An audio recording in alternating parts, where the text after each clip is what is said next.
Dr. Dean Falk is a biological anthropologist who specializes in paleoanthropology, the exploration of the origins and evolution of humanity. She earned a doctorate in anthropology from the University of Michigan. She held a resident scholar fellowship at SAR in 2008 and 2009. Some of you may have heard her colloquia during that time. She is the Hale G. Smith Professor of Anthropology and Endowed Chair at Florida State University. Dr. Falk has been a permanent honorary professor of human biology at the University of Vienna since 1997 and was elected to the American Academy for the Advancement of Science in the year 2000. Let's welcome Dr. Falk and hear about her work.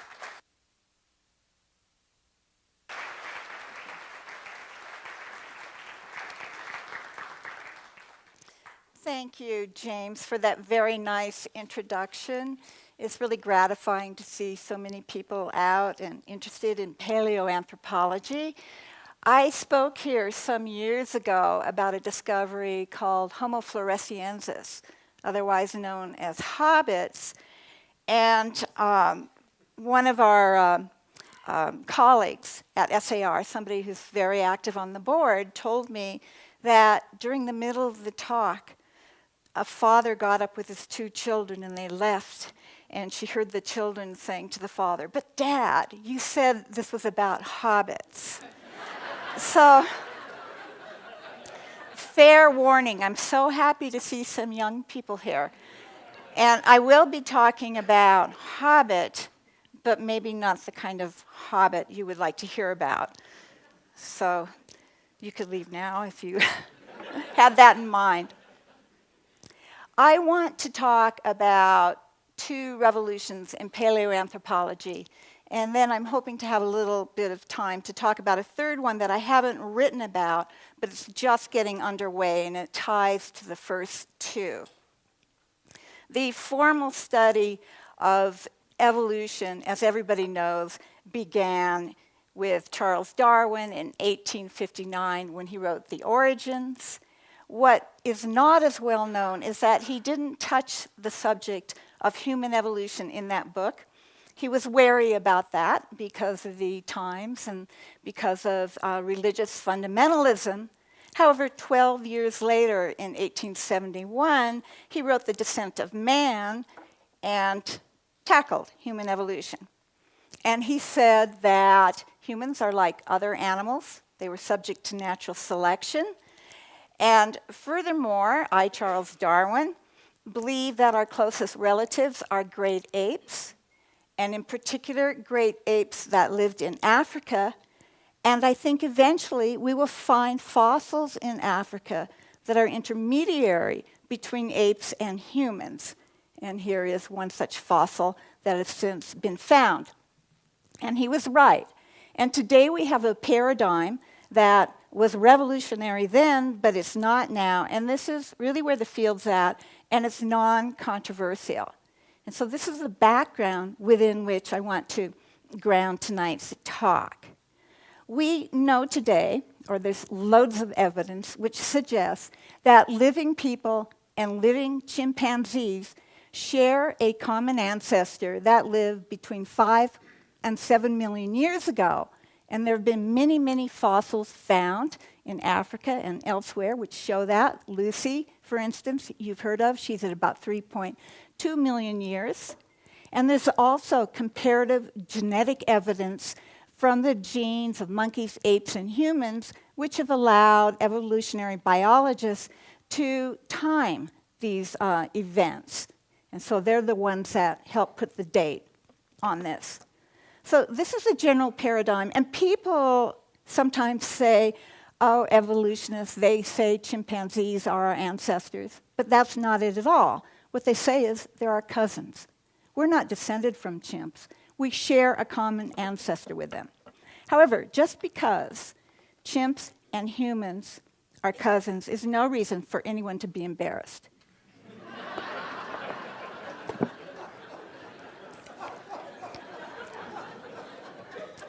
Thank you for laughing. I gave a talk in Italy maybe 3 months ago and said that exact thing, and there was stone silence.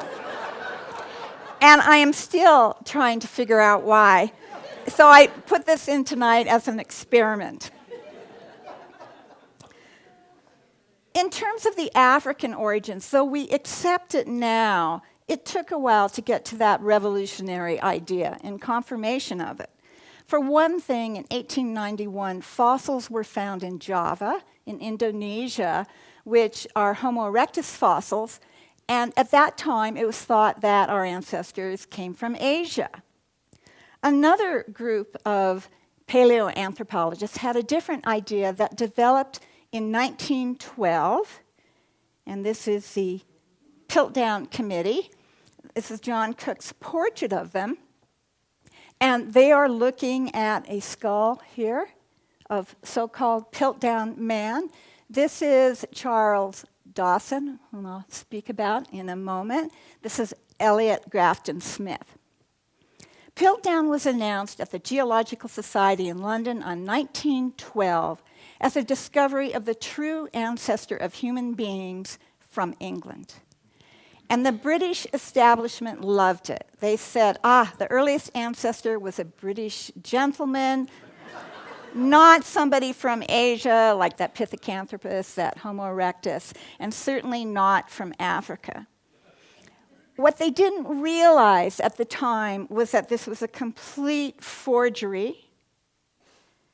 And it was a forgery that held on and had a huge negative influence on paleoanthropology for decades to come.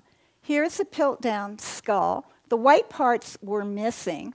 And what it was a human brain case wedded to an orangutan partial lower jaw. This is missing, this white part, and this part back here at the back of the jaw. And it had been stained, and the teeth had been filed, so it looked like one specimen. And then it had been salted in these gravel beds at Piltdown in England, along with doctored stone tools and doctored ancient animal remains that weren't from that part of the world. And the scientific establishment fell for it, and they loved it. You know, here we are, England. This is where humans originated. And furthermore, it told them that the brain evolved before other things. This is a human brain case, so they thought, the brain led the way. It had a big brain, but in many ways an ape-like jaw, which of course it did. But they thought that was the model for human evolution. This was a mystery for years. You know, it took 4 decades before the forgery was revealed to be that. And then there ensued a long discussion about, well, who perpetrated this? But I think it's now pretty established that Charles Dawson over here, whom you saw in the portrait, was the main perp, but he was aided by a paleontologist who specialized in rodents, Martin Hinton. And it started out as a practical joke, although Dawson, who was completely unscrupulous, I mean, he plagiarized 2 volumes on a castle. He swindled some people out of real estate. Okay, he wanted to be in the Royal Society, and he used this fine to persuade members to nominate him. So he had a motive. Hinton was known as a practical joker. And as this thing unfolded and they got deeper and deeper, it seems as if they realized this is not good. This is influencing science. And so I think perhaps to try and make it clear this is a joke, they planted here a carved elephant bone, you see it in various views, that looks suspiciously like an English cricket bat. And the scientists said, wow, a tool, and accepted it as legitimate. So Piltdown Man was believed to be legitimate until 1953, and the luminaries of paleoanthropology in England defended it acrimoniously. They fought with each other, but they basically accepted it as the earliest ancestor. one sees, when you read the literature from that time, what I call Paleo Politics. You see the competition, the digging into published ideas. And they certainly did, and they accepted it even though they had their differences. It's, to me, ironic that the only people that figured out early on that this, in fact, was not real were fundamentalists. The orator, William Jennings Bryan, who in 1925 would be the prosecutor in the Scopes monkey trial in Dayton, Tennessee, said in 1923, these guys find a few stray teeth in a gravel pit, and then they hold a conclave, and they conjure up the kind of being that they think, had those teeth, and they shout derisively at Moses. So there is that irony. They're always, with new finds, are naysayers, religious fundamentalists, and scientists. And usually it gets turned around by the discovery of new fossils. But this is the one time where the fundamentalists had it right, and they had it right very early on. But the find was destructive for those scientists who accepted it and devoted their lives to it. And there's another sort of irony which leads me to the first revolution in paleoanthropology that I write about in the Fossil Chronicles. When this was going on, the announcement was 1912, the portrait 1915. Raymond Arthur Dart, a young Australian, was studying medicine and biology in Australia. And he was struggling with his own religious upbringing, which had been fundamentalist, because of his keen interest in nature and natural history. And he came to terms with that as a scientist, but as one who was highly ethical and kept his moral and ethical standards for the rest of his life. He heard Elliot Grafton Smith, whom I pointed out in the portrait, speak in Australia about brain evolution. And Dart said, I want to do that. I want to devote my life to studying anthropology and brain evolution. So he got himself shipped out to University College London, where Grafton Elliot Smith was really establishing the future of paleoanthropology. He was head of the anatomy department there. He was training young minds who would go off and make major discoveries, and he took Dart in to teach. And Dart thought he was in hog heaven in London because of the collections, the embryological collections, the fossils, the libraries. But in 1922, Grafton Elliot Smith said to him, Raymond, there's a position in South Africa at the University of Witwatersrand. They need somebody, an anatomist, to go down there and build and head up their anatomy department. And he did not want to go. He didn't want to leave this mecca he was in, the scientific mecca.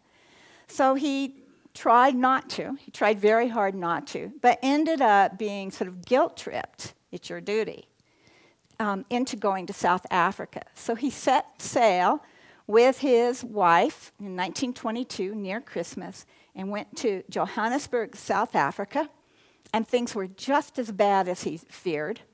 The dissecting room was a mess. There was no library. There were no fossils. But he threw himself into it and began to build what is now a world-famous department, thanks largely to his efforts. One of the things he did was have a contest for his students, his science students, to bring in the best fossils to build the collection. And because of that, he ended up, fairly soon after he got there, in possession of this fossil. I think this is the most famous fossil in the world. It's called the Tonk Baby, and its name is Australopithecus Africanus.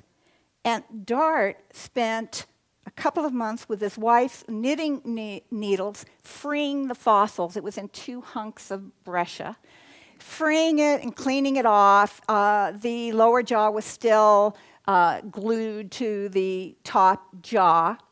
And when he got done, at the end of 1924, he realized he had something totally unique in this fossil. It was an infant with, as Darwin had predicted, human-like traits and ape-like traits. For instance, it's small, But that forehead, that's not an ape-like trait. And there's not an ape-like brow ridge. And the sockets for the eyes are round. Okay, that's human-like also. And the nose is short. That's human-like. However, there were some other features that didn't look human-like at all. There's guttering at the bottom of the nose, and the jaw region sticks out in front. Totally unhuman-like.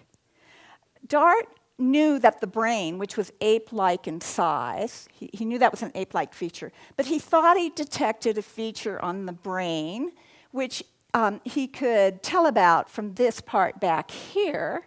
He thought that it looked human-like. And what this is called is an endocranial cast, or endocast for short.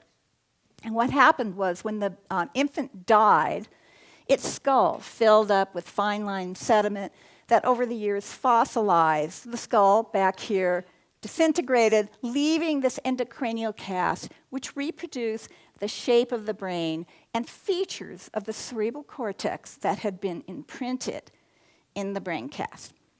So what did he do? It's the end of 1924. He worked fervently. He wrote up a description. He sent it off by boat to Nature magazine. And they were a little wary because the claims were so dramatic. It's a missing link. He didn't use that term, but that's what he was saying. And it's a new genus and species, Australopithecus Africanus. And Darwin was right. This is in Africa. So they had it reviewed, and finally it was published on February 7th. Well, he became, at age 32, it was like his birthday, February 3rd, which is when there was a leak and it became world news overnight. So he enjoyed that for about 2 weeks until he got the reaction from his buddies in England. Because he had said, you know, this is not like Piltdown. It's not in England. It's not in Asia like Java Man. It's in Africa. That's where we evolved. Darwin was right. And he also noted that it didn't have a big brain case or brain like Piltdown, quite the opposite. And it didn't have an ape-like jaw. It had a human-like jaw. So this was totally the opposite of the expectations in that day. And here was the reaction after they congratulated him during the first 2 weeks and then started writing their own opinion pieces in Nature and elsewhere. Here was their reaction. They were not nice. I mean, these were horrible ad hominem interactions. And not only that, Dart, who'd been raised as a fundamentalist and retained many of the values, received incredibly vituperative hate mail from fundamentalists telling him he would burn in hell. It took a while quite a while before his discovery was accepted, and I wondered because of work that my team had done on Hobbit and seeing the horrible Paleo Politics, and seeing how the politics were actually driving our research and other people's research, responding to attacks. I wondered, you know, how did Dart respond to all this negative, these negative opinions he was subjected to for decades? So I went in preparation for my residency here. Thank you, James and Sar. I went in August 2008 to Johannesburg, to the University of Witwatersrand archives, which had all of Dart's personal papers, which surprised me. I didn't know they even existed, and I don't think it was well known at all. But they did, and I went there. This is Phineas, who used to be the mascot at Witwatersrand, and went through a treasure trove of personal correspondence, unpublished manuscripts. I saw how Dart reacted. He became horribly depressed. He quit anthropology. At one point, he had a nervous breakdown. It was a while before there were more discoveries of these Australopithecines, as they're called, and he did turn around. He did go back into paleoanthropology, and he was vindicated, and his opinions today are accepted. So he died in 1995 at the age of 88, a happy man, but it was tough going. One of the most amazing things in the archives was a 269-page typed, with an onion skin copy, manuscript. And I'm not talking about our pages, I'm talking about these pages, on Australopithecus Africanus and his place in human origins. And he'd finished this within 4 years of his publication in 1929. And it's rich with details that are not published yet, including, what's near and dear to my heart, that Endcast. The Endcast in 1925, he identified 2 grooves that separate convolutions. They're called sulci. Well, in 1929, he's got 14. And he realized he'd made a mistake that is important. And he had a whole lot about brain evolution that's sophisticated, and if only it had come to light back then. It was actually surprising to me how much functional neuroanatomy was known at that point. However, from looking at this correspondence, it was clear that it was rejected by the Royal Society. And it was peer-reviewed by, guess who? It was a member of the Piltdown gang who had agreed to present it for consideration. And it's a really good bet that those other members, the members of the Piltdown gang that were in the Royal Society, participated in the rejection of this manuscript. I still think it should be published. All right, but since then, many, many Australopithecines have come to light, including in his genus Australopithecus, who may have looked something like this, and a whole nother flavor of Australopithecine, also in Africa, they're all from Africa, called Paranthesis, who may have looked like that. And Dart was responsible as anyone, for a paradigm that's had held sway in the literature for a long, long time. You've heard of it, man the hunter. I put this in for George Gummerman, who's here, because he has a man the hunter gene. So I thought he'd like to see this. But it was Raymond Dart, who really thought a lot about hunting and tools and violence also. And so his find was revolutionary. I think it actually opened up the modern era of paleoanthropology. For one thing, his showing that Darwin was right, that our earliest relatives originated in Africa, led ultimately to this idea that we had an African ape-like ancestor at one point, and then eventually an Australopithecine still all in Africa, and then eventually in this linear kind of thinking, early Homo, maybe Homo erectus eventually, who got out of Africa, and then Homo sapiens, but archaic Homo sapiens, and then ta-da, Homo sapiens. So you've all seen this a million times in different kinds of, it's used in advertising all the time, and it's this idea of the sequence of more and more evolved ancestors starting out in Africa. And then, and this stemmed eventually from Dart's revolutionary ideas. And then this paradigm has held sway up until very, very recently. Some people still entertain it, that our ancestors, split from chimps 5 to 7 million years ago in Africa, evolved. The Australopithecines evolved. They speciated. There were different species. And as we get up near the 2 million year mark, after millions of years of evolution, early Homo speciated. And we had, from that, eventually, Homo erectus, who was long-legged and tall, who about somewhere around 2 million years ago walked out of Africa and took over the world. Okay, that's been textbook. And we owe the realization that we originated in Africa and that there were Australopithecines and that they were important to Raymond Dart.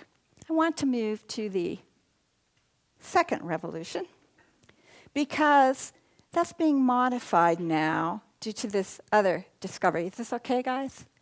Okay with this kind of hobbit? Okay. In 2004, there was an announcement. Another Australian, Mike Morwood, okay, Arthur Raymond Dart was an Australian, and his colleagues announced the discovery of a new species of human, which they dubbed Homofloresiensis, in Indonesia, on the island of Flores, which is to the east of Java and Bali. And it was shocking. It became world news instantaneously. I'd say within an hour of the embargo lifting, same journal, Nature magazine, where Taung was announced, it was worldwide news because the find was so peculiar. And again, it was in the wrong place and the wrong time. This picture went out instantly, and you've probably all seen it. It's the iconic image of Homo floresiensis, who's been nicknamed Flo. There's a problem with this. Flo was a female, but hey. And you can see some of the immediate media coverage. What was exciting about her was her odd looks, which I'll get into, but also she was an adult female, and yet she was at most 3.5 feet tall. Now, there were fragments of other individuals, maybe 8 or 9. She was only 18,000 years old. That's nothing. That's yesterday. But these other fragments went back to 95,000 years ago, and they resembled her. Whatever part of the body it was looked just like her.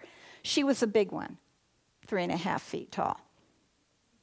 Here's a picture of Flo as a female, which she was. Next to paleoanthropologist Bill Jungers, who's at Stony Brook, and he's done some of the most important work on this skeleton. And as I said, there are other remains back to 95,000 years ago, and the estimates as to how many individuals varies with the workers. But there was a big handful, and for instance, there was a little jaw that looked just like her very strange jaw, exactly, except it was smaller. In addition, there were tools in the cave. These finds are all from the cave, Liambua, on Flores. And they look like this, and these look a whole lot like Australopithecine early tools, the earliest ones in the record. And they are over 3 million years old, and they are in Africa. There was indication of cooking or fireplaces in the cave. Flores is hard to get to. There are deep-sea currents that make it difficult to colonize. And so the animal life that's there has been there a long time. There's deep time there. You don't have colonization and recolonization. There are giant Komodo lizards, or Komodo dragons, and there are miniature elephant-like creatures. So some animals got small on the island and some got big. So there's a question, how did she get there, she and her kind? The tools are at least 1 million years old, and the remains go back so far to only about 100,000 years ago. And who were her ancestors? And I'll tell you in a little bit where the field's at. But I want to just mention the research that I was extremely fortunate to be invited to do on this specimen. And it was a surprise to me. They kept the embargo at Nature for a year. Usually I hear, or often I hear through the grapevine when something's going to happen, but they really kept this bottled up. And at first I was incredulous. What are you telling me? But no, it turned out to be real. So I was invited to study the Undercast and was thrilled to have that privilege. And I lobbied hard to be able to do it right. And that meant not pouring liquid latex into a copy of the skull. I needed the CAT scan data. It's like a fancy X-ray that would really show details.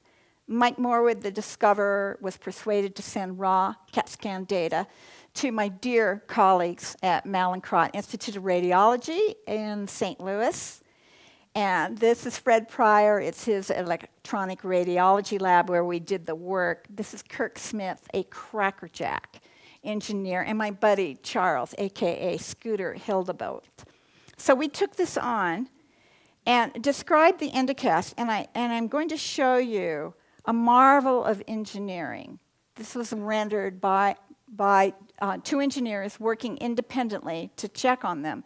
But you're looking at a virtual skull of LB1, and we flood-filled the brain case, and there's a virtual endocast that reproduces the shape and some of the details of the brain. And these are very nice because you can go like into the depths of the bone, and you can measure these in ways you can't with just physical, solid endocasts. You can twirl them and dice them and take really precise, really repeatable measurements and keep them within a frame. That's very, very important for doing that. What we discovered, to my relief and my surprise, because I thought, oh brother, this thing is, it's only 417 cubic centimeters. That's the size of a chimp brain. A third to a fourth the size of a human brain. I thought Morwood is not going to be happy with us. We're going to find this thing looks like a chimp. But it didn't. It's extraordinarily advanced, this endocast, and it's all over. It's from front to back. There are advanced or derived features which convinced us that the discoverers were right to name a new species and to attribute to it the production of the tools they found in association with it and the hunting and the cooking technology. One of the things we had to deal with were the naysayers. This happens all the time. The moment it was announced in 2004, a small vociferous group of scientists were all over the discoverers saying, that's not a new human species. You've got a sick human being. Jungers has dubbed these sick Hobbit hypotheses. And our brain work, our endocast work, also received treatment from this same group of people. And they said, no, that's not a brain of a new species. That's a brain of a human being, Homo sapiens, who has a condition called microcephaly, meaning small head. And you have here a picture from one of my favorite kind of cult movies, Freaks, 1932, Todd Browning, with some very famous carnival performers. Jenny Lee and Elvira Snow, otherwise known as Zip and Pip, and Schlitzie, and they're all microcephalics. And you can see they have very small heads and kind of pointed. That's where Zippy the Pinhead, the comic, came from, is actually some of these early performers. Because of this criticism, my team had to drop everything, because you can't ignore it, and start studying microcephaly, which turned out to be fascinating. So we did that, and did a thorough study. And microcephaly then went into disfavor as an explanation. So another kind of microcephaly was proposed, and that was refuted. And then something called Laron syndrome was proposed, and again, we had to drop everything and deal with it, and did, and that was refuted. And then they went, well, it's a cretin. Okay, Peter Brown has something, it should be out now, in Journal of Human Evolution, that just thinks that. So no one to date has come up with one specimen of a human being with a known pathology that looks anything like Homofloresiensis. If they do, we're cooked. Because the hypothesis that Homofloresiensis is a legitimate new species is falsifiable. And for something to be subject to the scientific method, it has to be. Find us a for sure human being that looks like Hobbit, and that would go a long ways towards just sinking the whole idea this is a new species. Now, I apologize for this complicated slide, and I'll just say that here is LB1, Hobbit skeleton. It's pretty complete. And different scientists have worked on different parts of the body. And what's been found, if you go from head to toe, is that you see features that you see in many other species at different times in the fossil record, but nothing looked like this. This is a small skull, which in some ways look like Homo erectus skulls. But in some ways, the jaws and teeth look like Australopithecines. So it's unique. The shoulder is relatively primitive. The wrists look ape-like. This pelvis looks just like Lucy's. She's an Australopithecine who lived in Africa 3.2 million years ago. The arms are really long compared to these short little legs.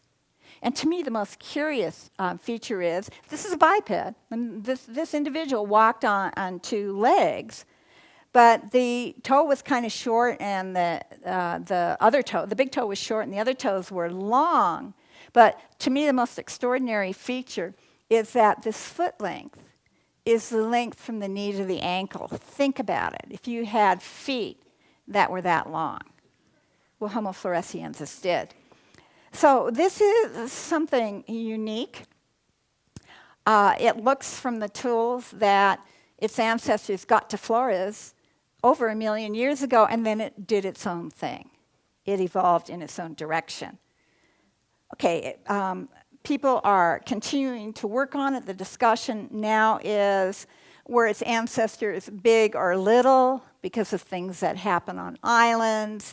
And where did they come from? Did they come from Java? Were they Homo erectus? Or did they, some people now think, did they come from Africa, in which case it wasn't just, long, tall Homo sapiens who left Africa 2 million years ago. There are hints that maybe Australopithecines or their descendants who weren't yet Homo erectus left Africa around that time too. There are hints, for instance, in the Republic of Georgia. There's some skeletons there that look pretty small and pretty transitional. So the textbooks are now changing, and it's been quick. It was announced in 2004, just turned 2012, and textbooks are incorporating this largely, most of them, as a legitimate new species. So I think I have a minute or two. I want to bring you up to the revolution number 3, which is just starting, and it actually speaks a little bit to Homofloresiensis. And this has to do with genetics, and it's the Max Planck Institute for Evolutionary Anthropology in Leipzig, where this is going on, and the genius that's been doing the work, his team is Svante Pääbo. And what he's perfected is a technique for extracting DNA from fossils with luck, assuming they're not contaminated and they were found in a cold enough place, and then amplifying it, and then comparing parts of the genome in chimpanzees, in people from around the world, and in the fossil, and seeing what the evolutionary relationships were.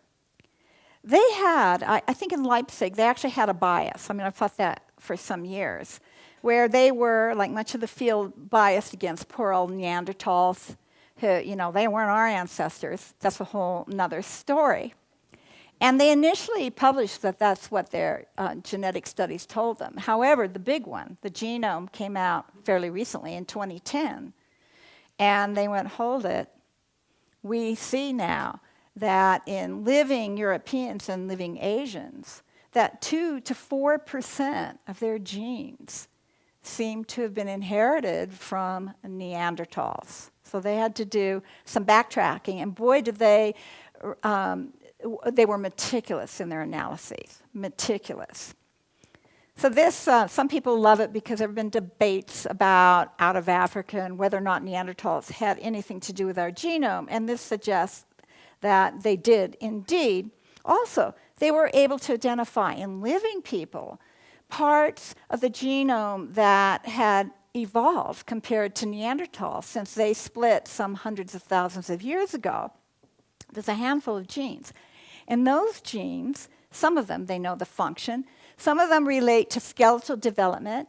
And if people get a mutation, a bad mutation in that gene, they get weird things happening with their skull and shoulders that look kind of like Neanderthals. There's something to do with metabolism and skin color.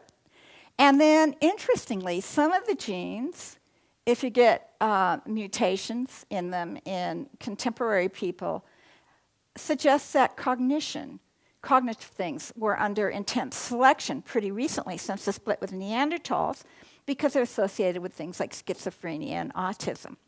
So this is a revolution that is just beginning, and there's an exciting future here, and we'll learn more and more.